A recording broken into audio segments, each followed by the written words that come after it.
Jangan nyebut-nyebut suami, ujar Andi mulai bete. Tapi si Ipa tersenyum. Ini pertanda bagus.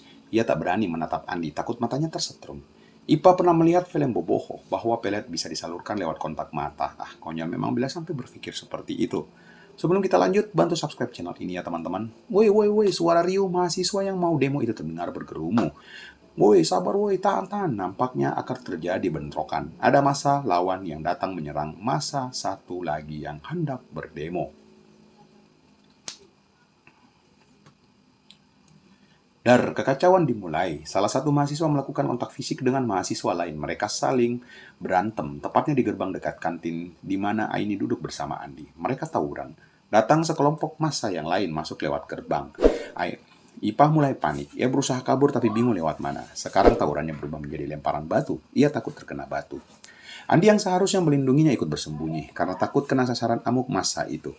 Ustazah melindungi diri di belakang meja kantin itu.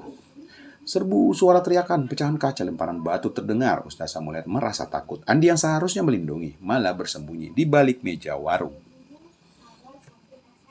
Ketika Roy sampai di sana, ia kaget. Suasana amat sangat riuh di gerbang kampus itu. Oh, tawuran, ujar Roy. Roy kaget tapi bersikap biasa, karena ini memang pemandangannya sehari-hari dulu. Tapi ia bingung bagaimana harus memberi tugas ustazah ini ke dalam. Apa ada jalan lintas yang bisa dia lewati?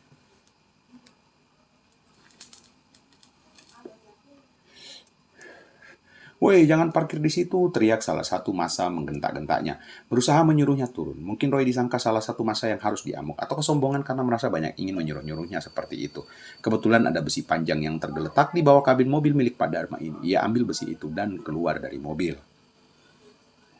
Tanpa basi-basi, Roy ayunkan ke arahnya untuk yang memprovokasinya tadi. Beruntung orang itu memakai helm. Jangan ganggu gua, teriak Roy sangat kencang. Melihat badannya yang tinggi besar dan mulai marah sambil memegang besi itu membuat orang itu ketakutan dan lari menuju gerbang kampus.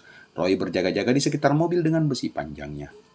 Ia baru membuka HP lagi, ternyata Ipah memberinya pesan 10 menit yang lalu bahwa ia terjebak di kantin dekat gerbang. Terlihat orang-orang saling melempar batu dari kejauhan, ada yang mengacukan parang-parang yang panjang, ada pula yang menyerang seperti ayam sayur, yakni setelah melempar batu, ia langsung berlari ke arah teman-temannya.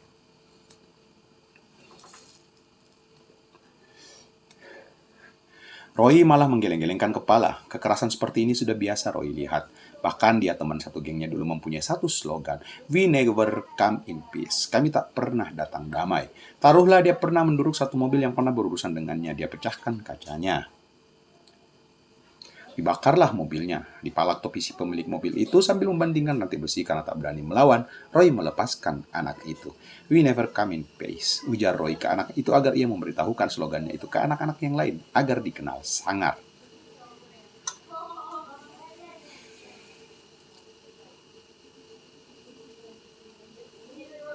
Roy juga dikenal sebagai dokter. Ya, dia menjual banyak hal, pelanggan yang beli kepadanya sering disebut pasien. Itu dia bila ada yang melakukan pesta, pasiennya bilang, "Mari kita ke dokter." We never come in peace. Cukup lucu memang istilah itu. Tapi itu hanya menjadi bagian masa lalu kelamnya. Tapi saat Ustazah memberinya pesan, "Roy tolong, Ustazah kejebak di gerbang kantin." Roy kaget. Ini bukan tentang dirinya, ini tentang gurunya yang terjebak di antara tawuran anak-anak tidak jelas ini. Ia melihat memperhatikan warung di sekitar gerbang. Ah, itu dia.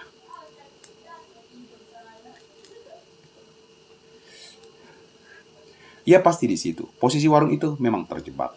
Terpaksa Roy mengambil kampak yang tergeletak di bak double kabin itu. Ia ikat kampak itu ke rantai pendek yang biasa dipakai untuk restorasi. Setelah terikat, dengan nekat Roy maju memasuki zona tawuran itu.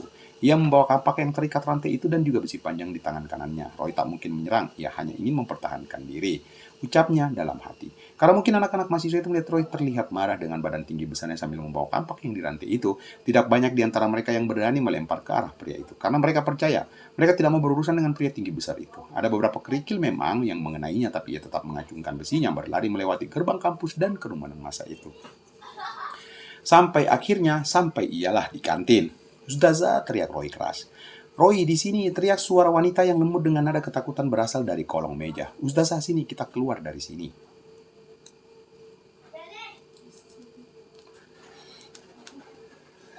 Aku takut, Roy, batu di mana-mana. Kita lewat samping aja, Ustazah. Mobil aku di samping pagar itu jauh dari gerbang.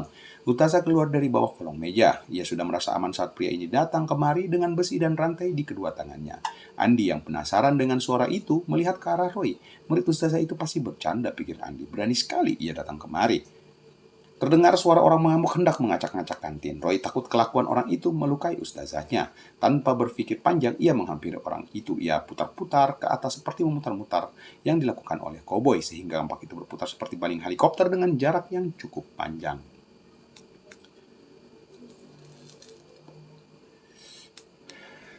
Roy, jangan, teriak ustazah yang takut sambil menangis melihat muridnya yang mendadak galak itu.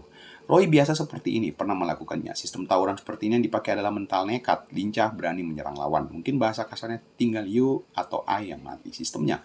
Namun usahanya berhasil. Melihat kampanye putar-putar itu mereka pada lari. Andi melihatnya tak percaya, murid itu bukan sembarang orang. Hanya orang yang biasa ribut berani melakukan itu. Roy membawa ustazah lewat pagar samping, agak menjauh dari orang-orang yang ribut itu sampai akhirnya sampailah ia ke dalam mobil.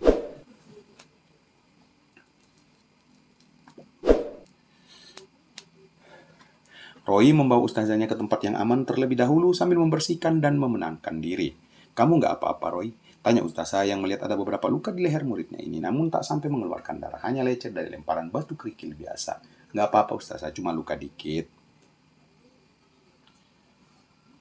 Kamu harus cepat dibawa ke dokter. Aduh, lukanya takut infeksi, ujar ustazah khawatir. Nggak masalah, yang penting ustazah nggak apa-apa. Makasih loh Roy, kamu bisa aja terluka parah. Udah biasa kok ustazah. Iya, kelihatan kamu bikin ustazah takut, tapi untung orang itu kabur.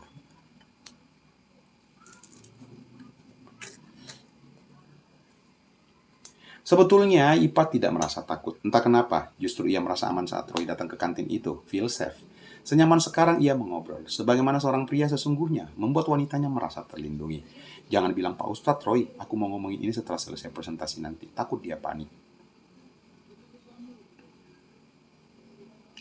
Ustazah masih mau masuk, harus masuk. Ustazah tahu harus lewat mana yang aman biar sampai ke fakultas. Itulah Ustazah, tangguh sebagaimana dirinya. Nanti aku jemput aja gimana Ustazah, tawar Roy ramah.